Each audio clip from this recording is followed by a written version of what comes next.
Frank Fifi Gabin, a friend Martha Ankomah, some years back. Say Omra, and Martha say on your day.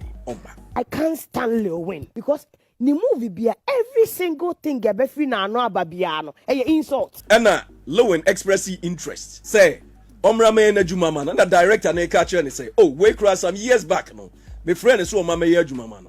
But also one yes our rules. Some near dead issue cry. No bo kakra, no yo kakra. De bia everything up check no de ne mofreko. Or no papa penimu, no de ne mofreko, no atwese kan.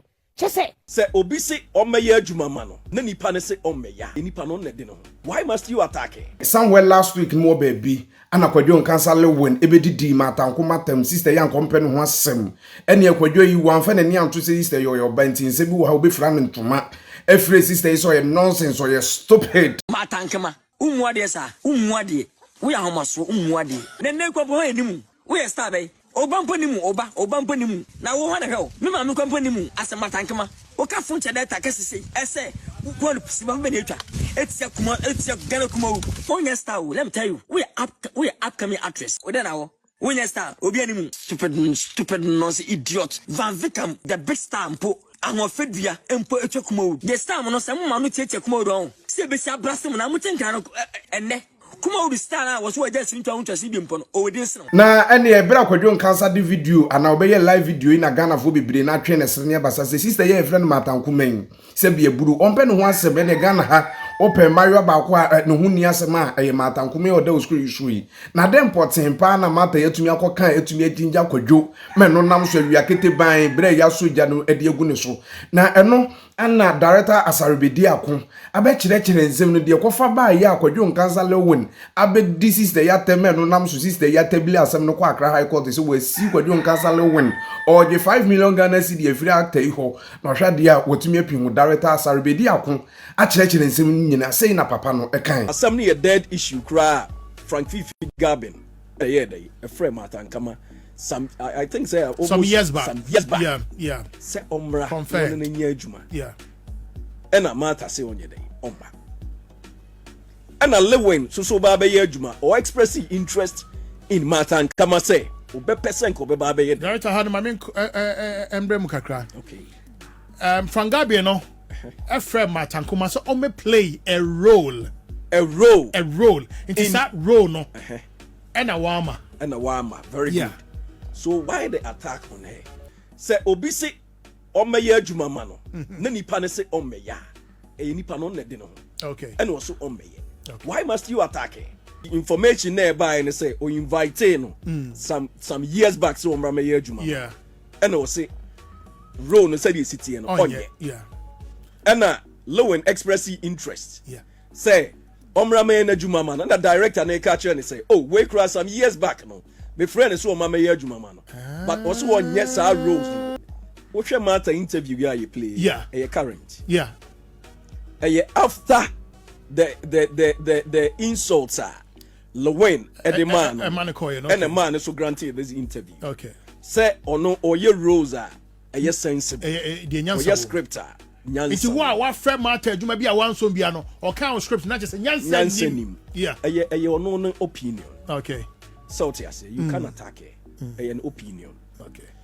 And he said LilWin invite say even crowns will invite Martha. And the Martha nanka say to nenum to say no what send them a script now the Sunday me no I don't think say meet me ababe ye nyanse bi woman na nyanse bi anim ti me me that is when obet me attacking. Ma ensem ne nyina achi no director Fifi Gabin so abekasa ede afasem no kire se ensem a oni kwadwo nkansa LilWin eka wo phone so na na se hia edi nkomo no na enye ensem anka kire se eba bontin sei so ana director Fifi Gabin enso ekan asem ne nyina na me kan se me kan kokwo masem de kire secret e de kire LilWin se okay o person you so Mata Ankomah say but not me expect ka ebeba abontin but say ne bufu ye or no so or human being what you say you know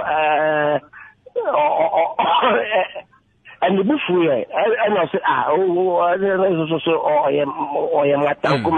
na enu achi na Ghana fo bebiri na so asem we etwe na sere ne abasa wo internet super highway kasa homa no so ma eno enam so Saliman enso abekasa dia fan sister enso ba eye entertainment eye industry no mu odi mu ntintiman ne se o soja no nso de agu so de obe feel enya asem ketwa na sister ye friend Saliman enso akasa wo ho abobo na adwen dia makwadwo nkansale wo ni chirim se wo kwadwo nkansale wo nkura no wo mu bi kura enye ne fe da bi edidi atam emumpu atwa chese sis abrante ye friend kwadwo nkanse betumi edidi watam from krinkrin to krankran movie ni sha ze kope na wiye eto kura kwadwo nkansale wo ndie wo mu bi kura enye ne fe ne Saliman wabobo na adwen bi dia makwadwo nkansale wo na busunya yenya munsia ne nkohwe video ni bi mmra ne ba ya twaso me kan fufusu ya papa bi hotel and restaurants e de amount se upe baby edidi ada upe baby de ama owo amoma da se awo na besu wo ye party engagement o ya adore awo ba fi upe hotel papa pa ama awo ada se wa umu so upe baby ada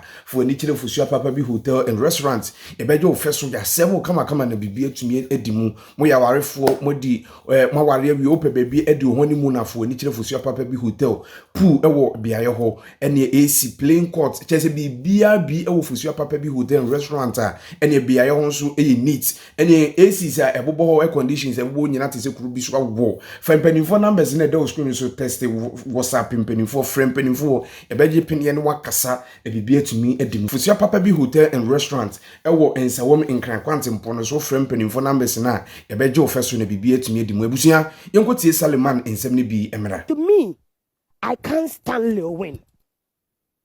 That is my honest truth. But he's not somebody that I dislike. I can't stand him because the movie be every single thing gebefi na no ababiano. Insults. No bo kakra. No yo kakra. No yesi. Just say. Oh, well, say they be a director and that's what I'm saying. Yeah. That's what I'm saying. That's what I'm saying. Say I can't stand it because that's not how I want to teach member from our own. See, I can't stand him. Not that I can't stand him as a person, but I can't stand the roles. What I say? Well, what short movies be or show UTV in this area, man. Nina, Misha. I'm like, Charlie, they be everything up. Check no than the more freckle or no papa anymore. No than the more freckle. No, I just a kind. Just say. To me, I don't like the way but say every more depicted story, real life stories. Real life stories. Real life story, no. I can decide to like it or not. Okay. It is my own prerogative. It made me sound apart from say be a medebeto adom for we. Medebeto for mami mami ekuya diana or ye with or hine ye see sa local bit na usha it tells you your culture. What it is, what in person mention, your culture pa na etina ho no. Enye ye yawo. Your culture, the omo ye no, eye a friend say or hin ye see edu, any Matilda de oye. What you say, decent. Even if they want to ebi. But Debbie much. Debbie. Yes, Christ, oh my be ye woman wa over. Tie, mammy person make can say see, ye ya na etina ho aye ye ya no. Menka say insult in your part, even a butcher culture and your insult in your part of it. But what I'm trying to say to you is, if you to me limit as much as possible, that is something that I will watch. It is say, who obi feel say, it me I make now I make us say because of insults in mention Kuma would move, you know. Must you come and insult me? Oh no, sir, it's your prerogative. Exactly. I can say that. A branch be casting me for a role. Yeah. There's a series because of Aquaba Magic. Yeah. A friend of the Osays, like Osay. Okay, yes. Osay, yes, I've seen it. Yeah. And Omokastil me. Eliano. You see me. Although man can't share no, but me no net watchna and no, it's not mean to me fair no. Because Rona me playing your friend me Kasum. Sabi, me of course. Me free. No. Na me jine ho be me no me ensa na me se Debbie. We read these scripts now. There's nothing that depicts in Northern apart from the name. Man, careful.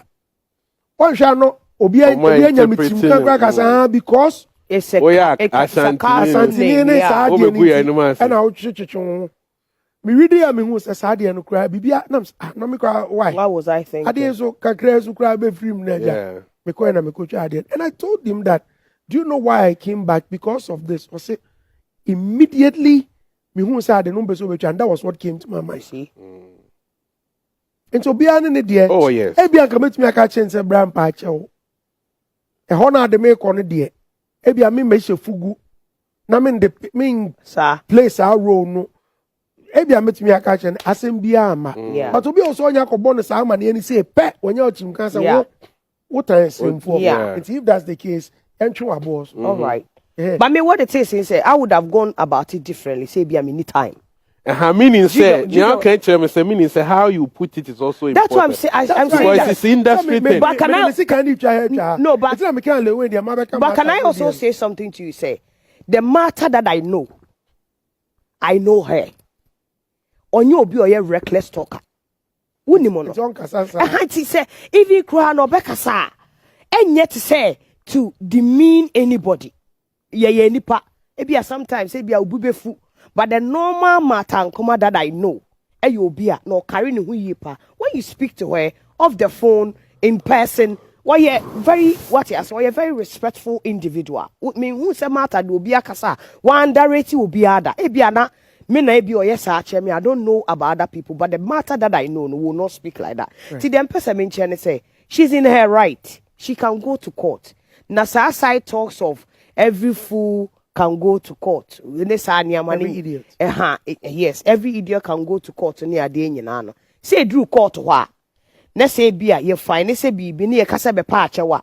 Then we'll see who the bigger idiot is. Ausia na Saleman ensem ni bi eno ntin nsem no ne abɔ ne tofa mosomfo da hokwasi prince ye de abra ntin nsem ne de eno enam so ema eye mata Ankomah yi atabili kwadwo nkansa LilWin e de ko Accra High Court akɔbɔ ne ntansa sɛ eye court no emfa ntansa bi nhwe ne ne achi no monye 5 million Ghana cedi emfiri kwadwo nkansa LilWin emfiri ho emra enu achi nsem akwadwo nkansa LilWin ebekeka gu nanim ase ni nyina no nokure bi ani wa ewom ntino kwadwo embetra platform or betna so no o metra ho a no o mepa na chew na adwebrew emra ne nsem de bibiri yebekoso ade ne ade akira mo hye nkansa LilWin 8 days on fanye se adwuma we nye sade a munhye o mo Accra High Court a ebusu yebekoso de ne ade nsem na chidi ebepim bia ba no ebe ma hwefo ne atifo nso ahu de ekɔ ne de ba message also ba ma subscribe wa share wa comment every baby a hwe mfiri na busu ne tumi akoso akonanim before ebekra mo amya kono Mekafo Charistic Company Limited in real friend Zara mixture and Asare capsules at the amount say about infection, bacteria, menstrual disorder, infertility, ulcer, prostate problems or ba opeso watinka etumi gina so brofo ka say friend is a boost of libido entra ho emma odepua emma enka emma wase kwaje mpanimfo ndri bizarre mission Zara capsules ebesa wo yade wo ye bema na do aso afemme entra ho emma wunni nkuku ewo akopama so enti opeso de oba ekompemu ho osepe no man ho sisi no ho so a kwaje Zara capsules edri ebesisi yade sexual weakness edri ebitu ase e de amount hindi heba mission ye be 3D yale malaria fever diabetes blood pressure no cause doctor declare say o de oyade no de ko ovuom diabetes a kwaje mpanimfo no bi yare don bia mitumi boss mentumi amboso bia no kwaje mpanimfo eno bi aduroi FDA ahwemagia to so bi obenu aduroi bi ebebo ne nipadua open duletu a okofamasi ne heba drug stores e ben wan sabe mpanimfo nduroi bi bia na opemu nchirimu emunse mi se bia fa numbers na da screen so frame mpanimfo e test ya ebeje pini ne wode nkomo na bibia tumi edimu ya frame dan kwesi prince nyame adoma dase ne ebe send ye hye mu uba wa subscribe makrawo.